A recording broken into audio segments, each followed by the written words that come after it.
아멘. 예.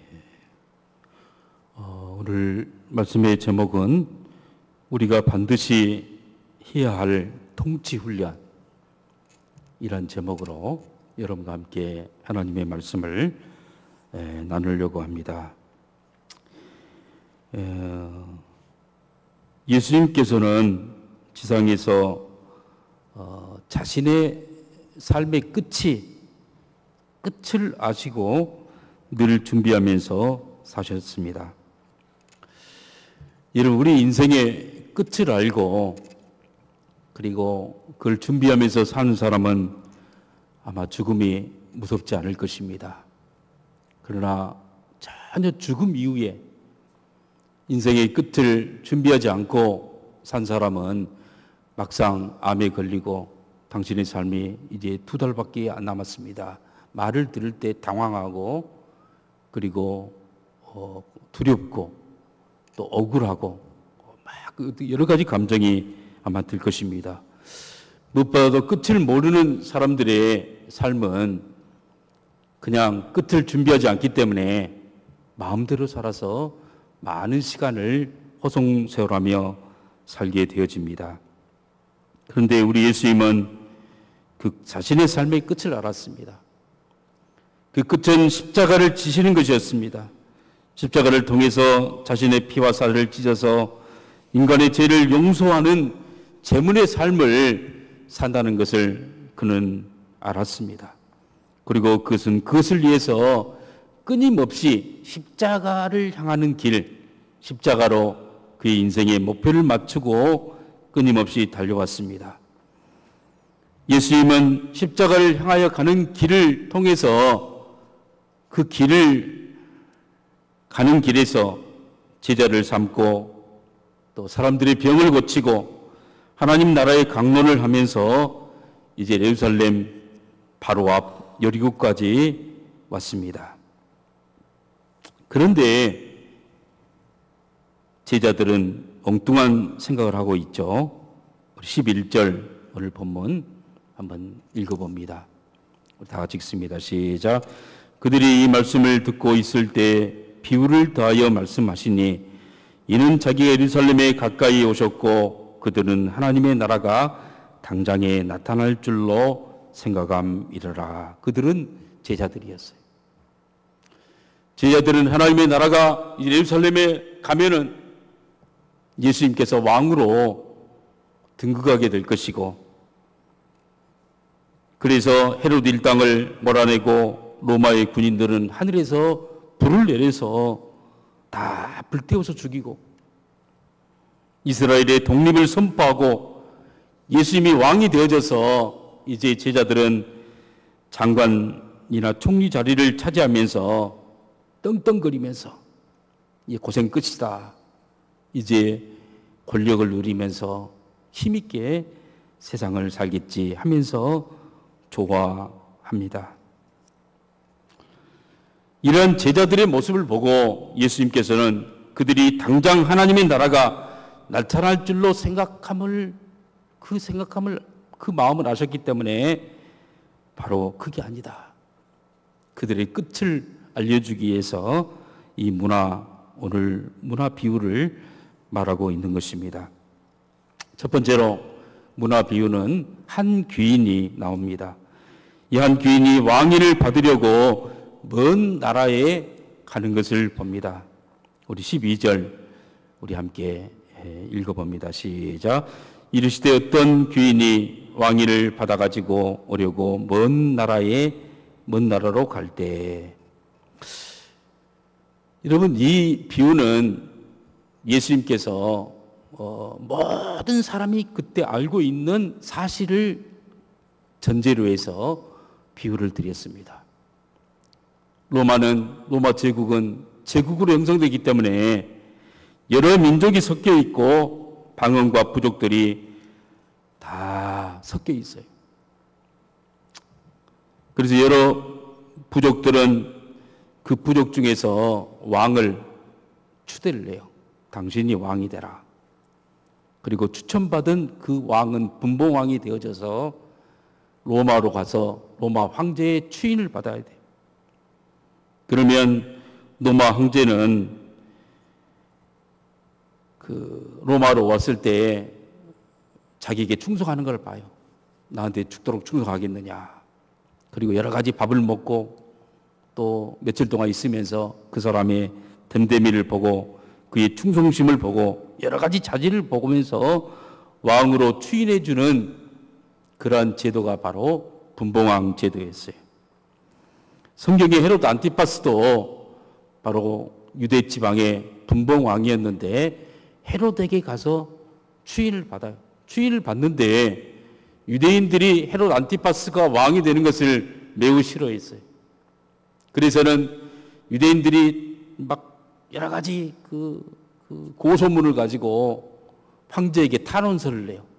이런 사람이 절대로 왕이 돼서는 안 됩니다. 이 사람은 왕의 자질이 없습니다. 이 사람은 유대인의 정통적인 피가 흐르지 않습니다. 그래서 탄원하고 반대했어요. 이 반대해서 그럼에도 불구하고 로마 황제는 헤롯 안티파스를 바로 분봉왕으로 유대 지역을 다스리는 왕으로, 지역 왕으로 선포했다는 것입니다. 이것을 가지고 예수님께서는 바로 왕권에 대해서 비유로 말씀을 드는 것입니다. 이 귀인이 누구겠습니까? 이 귀인이 바로 예수님을 말합니다. 예수님은 하나님의 이제 나라의 왕으로서 왕권을 십자가를 지시고 하나님께 가서 이 모든 세상을 온 우주를 통치할 만왕의 왕, 그 왕권을 가지러 갈 것입니다. 그런데 예수님의 왕됨을 막 반대하는 사람들 누굽니까? 대표적인 사람들은 유대인들이죠. 지금으로 말하면 안 믿는 크리스찬들이에요. 안 믿는 크리스찬들이 예수님의 왕되심을 인정하지 않아요. 그가 그의 인생에 관여하는 것을 원치 않아요. 원치 않는 거예요. 그래서 이제 예수님께서 왕권을 가지고 예수님의 왕권을 인정하지 않는 사람들은 마지막 날엔 다 심판하죠. 다 죽이는 그런 마지막 날이 있다. 그리고 그 종들이 누굽니까? 종들이 바로 예수님의 제자들이고 크리스찬들이에요. 크리스찬들에게 이제 왕권을 가지러 가면서 한 문화, 10명을 세워놓고 한 문화씩을 다 나눠줬어요. 한 문화씩. 이 한 문화는 그 당시에 화폐 단위죠. 그 당시에 화폐는 세 가지로 우리가 분류해 볼 수 있어요. 성경에 나온 데나리온. 이 한 데나리온은 하루 일꾼의 하루 품삯이에요. 하루 품삯. 한 문화는 일꾼의 3개월치 품삯이에요. 보통 한 15만 원씩 받는다면 300만 원, 또 한 350만 원 받는다면 한 문화는 한 1000만 원 정도 되겠죠. 한 1000만 원 정도. 그리고 한 달란트. 이 달란트는 어마어마하게 큰 돈이에요. 금 32kg가 한 달란트예요. 우리나라 돈으로 지금 시세로 환산해 보면 약 15억에서 16억이 되는 어마어마한 돈이 이 달란트. 이 그 달란트를 보통 재능으로 많이 영어권에서는 해석을 하죠.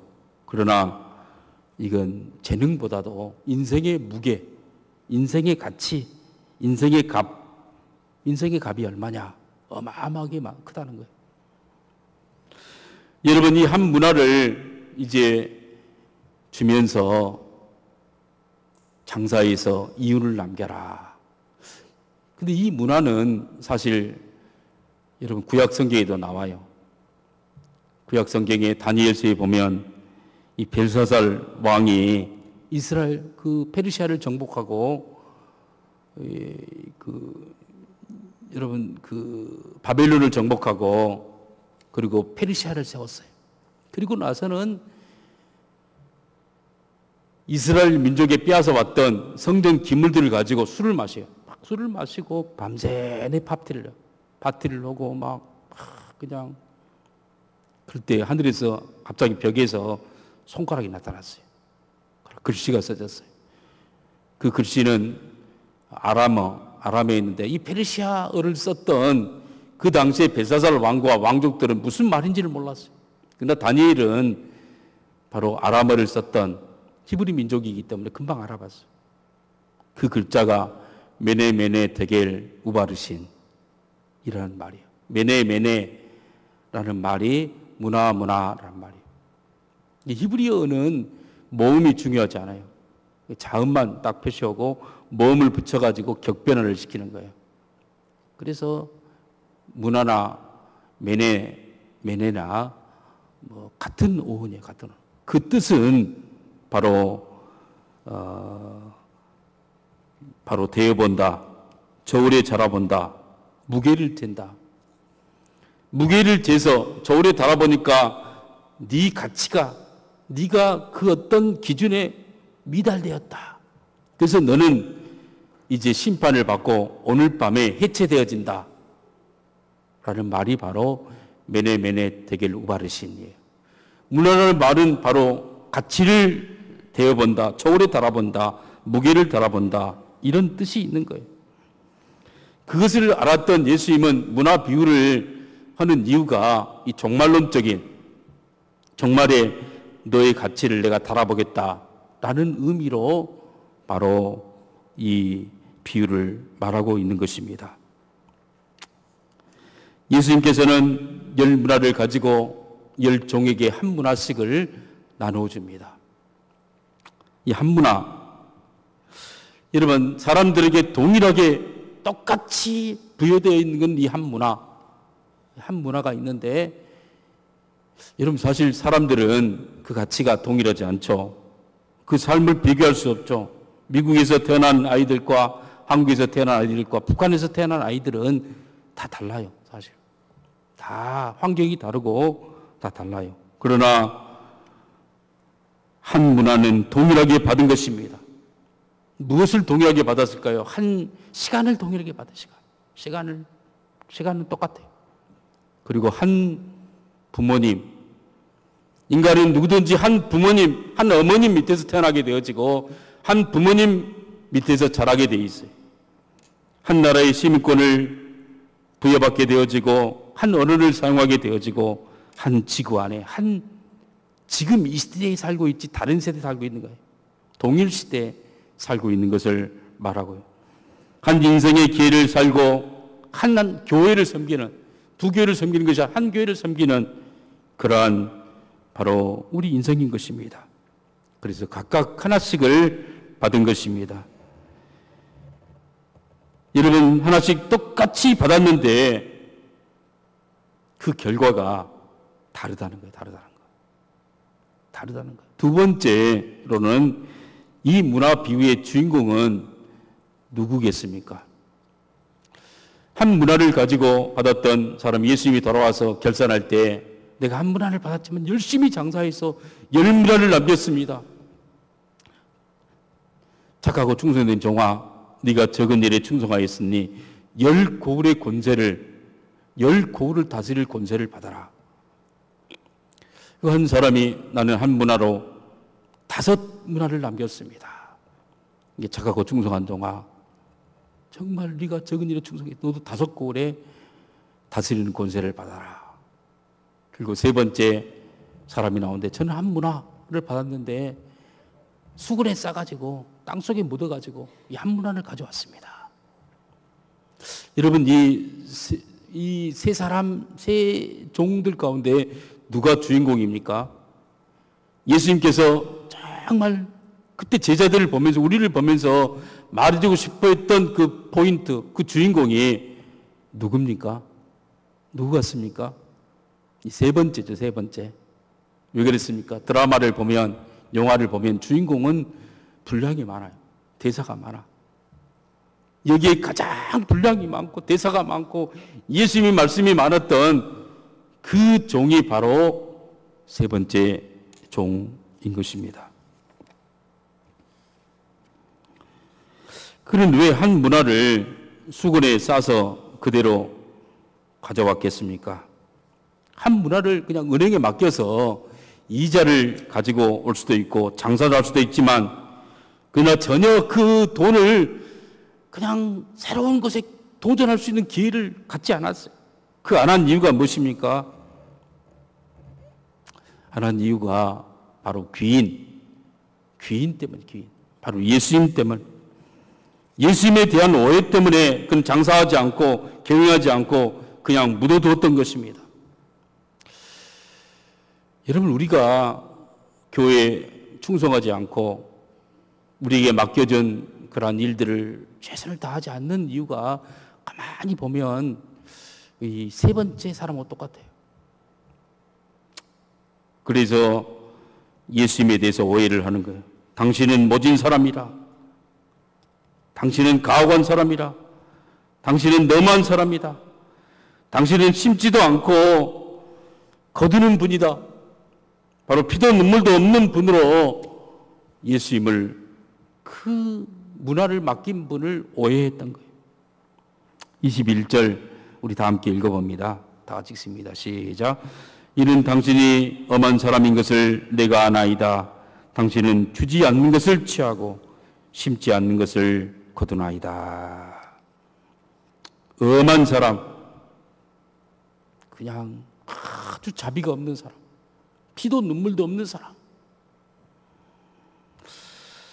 그리고 주지 않는 것을 돈도 안 주고 시간도 안 주고 건강도 안 주고 맨날 일하라고. 일하는 이유가 하나님 당신의 유익을 위해서 우리를 그냥 써먹는 그런 사람이다. 그 당시에 돈을 땅에 묻어두는 것은 일반적인 그런 문화였어요. 성경에서 고리대금업을 금하고 있기 때문에 돈이 많으면 그 돈을 은행에 맡겨서 고리대금을 하고 그럴 수가 없었어요. 그 돈을 땅에 묻어놓은 것이 일반적이었어요. 그런데 이 사람이 여러분 그 돈을 받았으면 한 문화를 받았음에도 불구하고 뭔가 자기에게 주어진 기회, 자기에게 주어진 어떤 사명이고 이 문화는 뭔가 정말 부담스러운 것들이에요. 정말 내 인생에서 해야 될 부담스러운 부담이 바로 한 문화예요. 그러나 그 부담스러운 것을 바로 계속 하지 않고 마음으로만 가지고 있고 묻어두고 있고 도전하지 않았던 이유는 바로 예수 그리스도에 대해서 그 일을 맡겨진 그 예수님에 대해서 정말 오해했기 때문인 거예요. 당신은 당신을 위해서 일을 시키는 것이지 나를 위해서 일을 시키지 않는다. 당신 좋으라고 헌금하라고 또 예수님 좋으라고 교회 나오라고 말 잘 들으라고 마지막 때 상급 준다고 하고 헌신하면 복 준다고 하는 분으로 그냥 여러분 엄한 분으로 오해를 했던 거예요.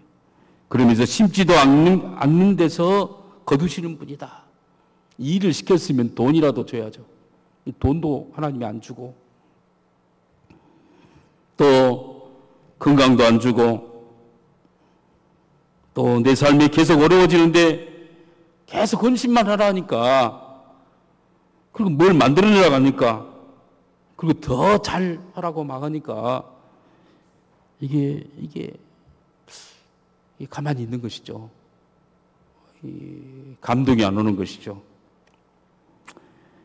교회에 참여해서 헌신하라고 하려면 사업이 잘 되게 만들어 주시던가 일이 안 생겨 주도록 만들어야 되는데 일이 생겨가지고 그렇게 복잡한 상태에서 또 교회 일까지 하라니까 사람들이 정말 이렇게 주저앉아 있는 것이죠. 상황이 허락되지 않았는데 뭘 자꾸 이래라 저래라 하십니까? 라고 이 세 번째 종은 여러분 반문하고 있어요. 이 세 번째 종이 누굽니까? 바로 저와 여러분들이에요. 저도 교회를 개척하고 여러분 개척할 때 돈도 없고 배경도 없고 또 의지할 만한 사람도 없고 그런데 교회 개척에 대한 부담감 때문에 그 개척한 거예요. 그러다가 1년 만에 교회 건물이 부도가 나서 경매에 넘어가고 경매 잡지에 나오고 그래서 쫓겨날 판에 됐어요. 여러분 그런데 교인들을 보니까 한 사람도 이 문제를 해결할 사람이 없어요. 교인들이 의지할 사람이 아무도 없는 거예요. 그래서 마치 독박을 쓰는 혼자 그냥 낑낑거리다가 그냥 포기하고 교회 개척했으면 사람을 보내주시던가 아니면 돈을 주시던가 아니면은 막 뭐 다른 것을 열어주시던가 그런데 그렇지 않은 것 같았어요. 그럴 때 힘들었죠. 힘들고 기쁨도 사라지고 마음에 짐이 많아지게 된 거예요. 사실 개척하면서 부도 나기 전까지는 굉장히 재밌었어요. 굉장히 지치지 않고 힘들지 않고 너무 날마다 성경 충만하면서 아무것도 없어도 기뻤어요. 왜 그렇습니까? 그때는 성공이 목적이 아니었어요. 그때는 유일한 것은 하나님과 동행, 하나님 말씀에 순종하고 그리고 하나님과 동행하고 하나님이 시키는 일만 하고 주님과 함께 교제하면서 가는 거였어요. 그런데 시간이 지나고 교회 건물도 생기고 그리고 이제 은행빚도 있고 이자도 갚아야 되고 그런데 걱정이 되는 거예요. 여러분 거기에 대한 무게감이 기쁨이 사라지고 얼굴이 어두워지고 그리고는 그냥 의무감만 드러나게 되어져요. 그래서 사람들은 그냥 수건에 싸서 그냥 파묻고 그냥 아무것도 않고 가만히 있는 거예요. 여러분 그러다가 깊이 묵상해 보니까 정말 깊이 묵상해 보니까 하나님이 나한테 질문해요. 너가 네 교회를 네가 네 교회를 책임질 수 있느냐? 미래를 책임질 수 있느냐? 책임질 수가 없는 거예요. 내가 책임지는 게 아니에요. 네가 네 자녀들의 미래를 책임질 수 있느냐? 자녀들 막 교육하고 막 하지만 책임질 수 있느냐? 아니에요. 네가 네 가정의 미래를 책임질 수가 있니? 네가 네 부모님의 미래를 책임질 수가 있니? 질문하는데 내가 책임질 수 있는 것은 아무것도 없어요. 아무것도. 누가 책임지느냐? 바로 예수 그리스도께서 책임을 지시는 거예요. 여러분 여러 가지 환경에 볼 때 부담이 있고 우리는 가정을 꾸려야 되고 직장을 또 사업을 이끌어야 되고 교회를 또 이끌어 나가야 되는 그러한 한 문화를 우리에게 맡겨주었어요. 그런데 우리는 그 예수님에 대해서 내가 마치 책임지는 것처럼 예수님은 그냥 맡겨놓고 나몰로 하는 것처럼 도와주지 않는 것처럼 그렇게 마음이 독한 사람으로 그렇게 여길 때 정말 답이 없는 것이죠. 그런데 예수님이 오신다는 말을 듣고 그러니까 종은 책임이 없는 거죠. 시키는 것만 하는 것이죠. 아무리 어려움이 있어도 그 순간을 컨트롤하시는 분이 주님이시다. 여러분 그걸 믿고 그냥 맡기는 거예요. 맡기고 돈이 없을 때 돈을 더 많이 쓰는 거예요. 할렐루야. 하나님이 책임질 걸 믿고 여러분 정말 예산이 없을 때 더 많이 선교하고 더 많이 여러분 정말 사역비를 주고 내가 마치 아껴서 내가 마치 막 내 머리로 모든 걸 해 나가려고 하면 우리는 이 셋째 종처럼 한 문화를 맡은 수건에 싸가지고 아무것도 안 해야만이 그냥 내가 살 수가 있겠다 생각하고 연명하고 있는 여러분 그러한 종이 된다는 사실입니다. 여러분 그래서 예수님의 그 말씀 앞에 맡기기로 주님이 정말 교회를 책임지고 주님이 내 건강을 책임지고 주님이 우리 가정을 책임진다는 사실을 정말 그런 믿음이 올 때 마음이 홀가분해졌어요. 돈 걱정 없어도, 돈이 없어도 걱정하지 않고 오히려 더 많이 쓰고 하나님 줄 걸 믿고 뒤돌아보면 다 하나님이 이루신 것을 보게 되어집니다. 우리는 환경을 보고 우리의 지갑을 보고 우리의 건강을 보고 주저합니다. 하나님이 때를 맞추어서 다 주시면 좋으신데 하나님은 절대 먼저 주지 않아요. 먼저 주지 않고 교회 개척하고 먼저 주지 않고 사업을 하고 아브라함을 보낼 때도 아무것도 주지 않고 그냥 떠나라게 했어요. 떠나라게. 뭐 돈을 많이 주고 막 군대를 보여주고 막 뒤에 막 호위병을 보여주고 너를 정말 호위할 테니까 안심하고 떠나가 그렇게 하잖아요. 오늘 단신으로 아무것도 없이 어떤 일을 만날지 모르지만 그 하나님 자신 그분을 믿고 떠나가도록 하셨어요. 광야의 길을 이스라엘 민족이 가게 한 것도 마찬가지예요.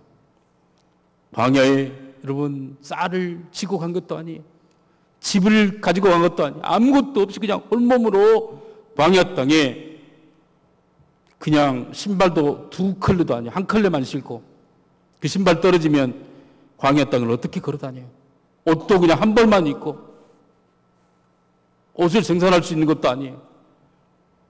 그런데 광야 땅에 가니까 하나님이 다 준비해 놓고 있는 거예요.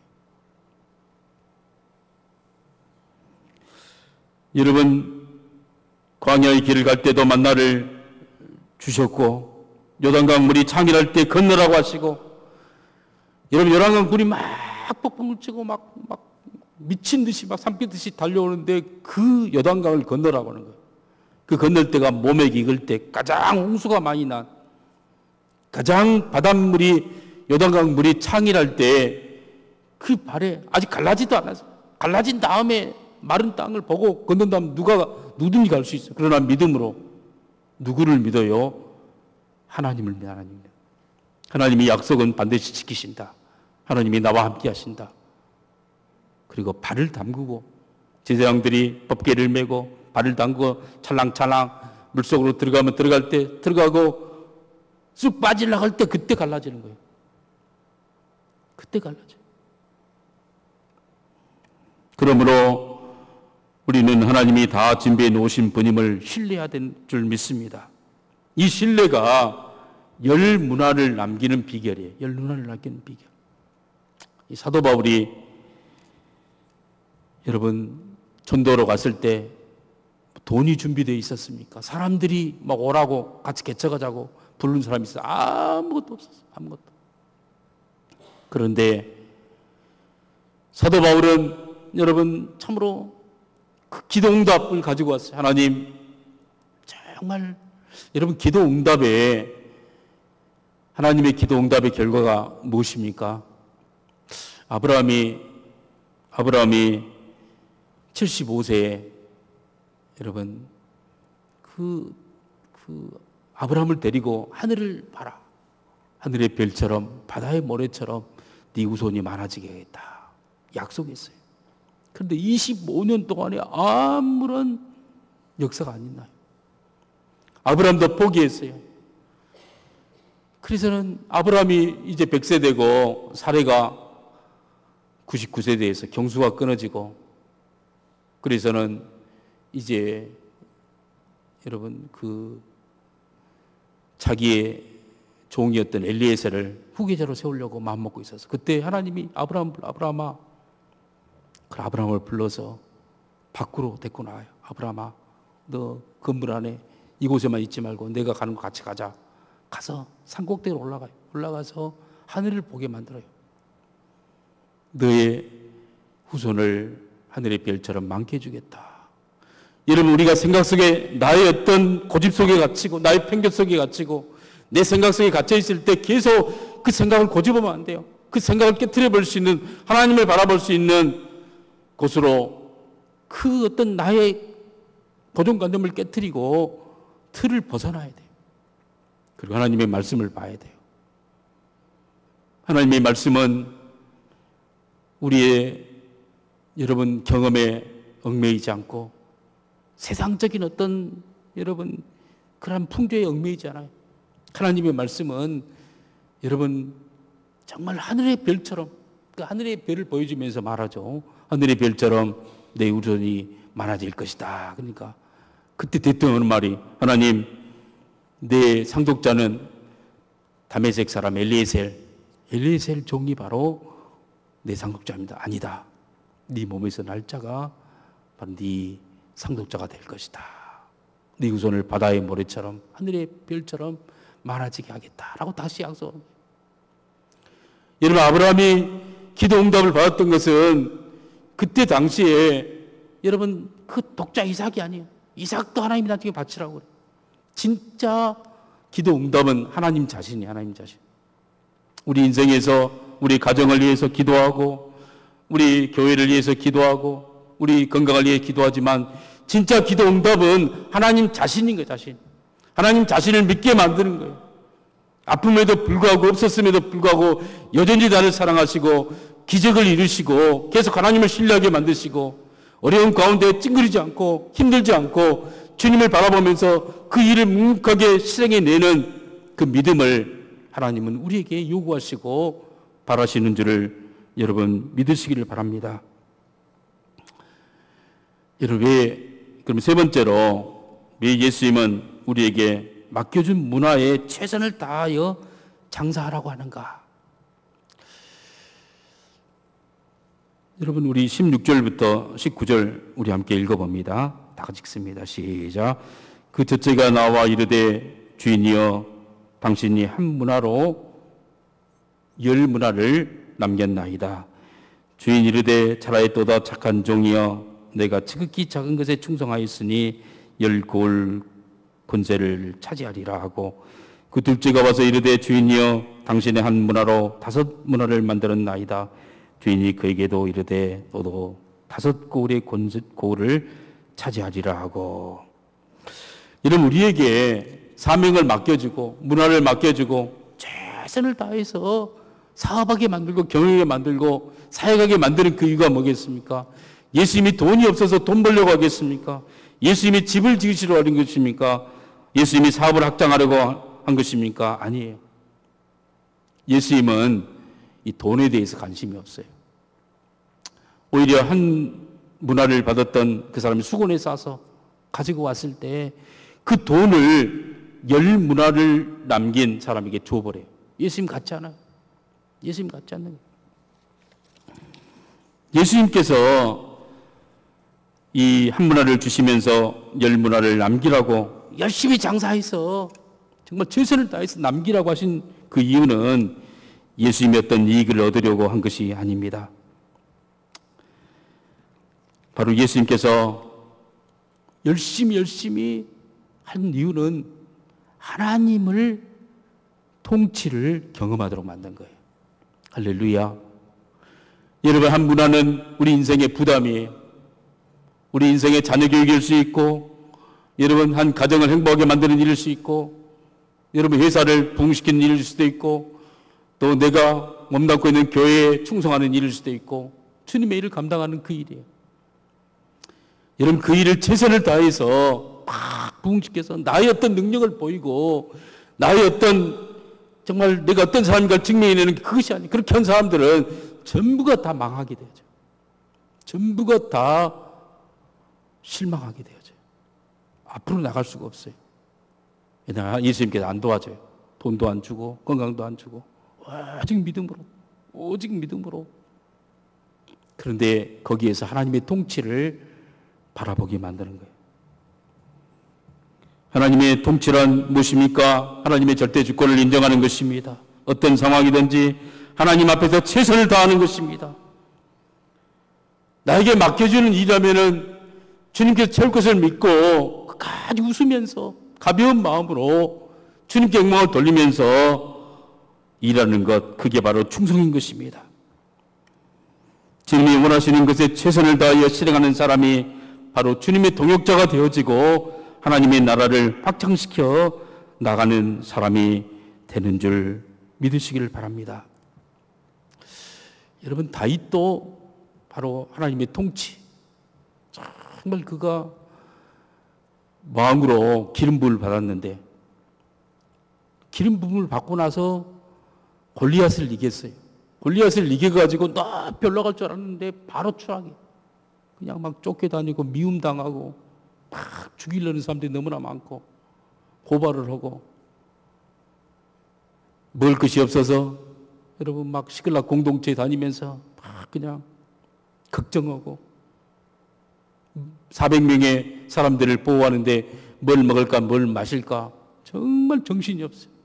정신이 없는데 바로 이 다윗이 했던 것은 그 사람들에게 하나님 말씀을 먹이는 거예요. 염려하지 말아라. 하나님이 함께 하신다. 하나님이 어떤 방법을 통해든지 그의 약속을 이루시는 분이시다. 여러분 그런 모든 걸 그 통치 하나님의 통치를 몸으로 경험하는 거예요. 몸으로. 믿음으로 경험하는 거예요. 그러면서 흔들리지 않아요. 그러면서 그 쫓겨다닌 것 속에서 그 전쟁 속에서 수많은 모함과 수많은 인간 갈등 속에서 그 하나님의 뜻을 발견하고 이루어내는 거예요.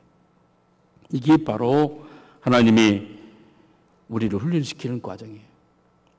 한 문화를 줘서 예수님께서 다시 오셔서 마지막 여러분 주님의 심판대 앞에 서서 우리를 결산하게 될 거예요. 내가 맡겨둔 네 가정, 네 자녀,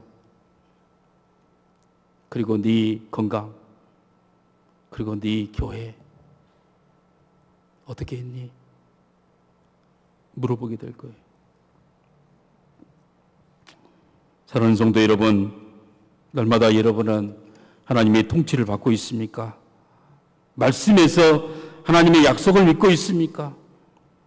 하나님은 우리에게 사역을 주시고 한 문화를 주시고 부담을 주시는 것은 그 일에 대해서 준비해 놓고 있기 때문에 그래요.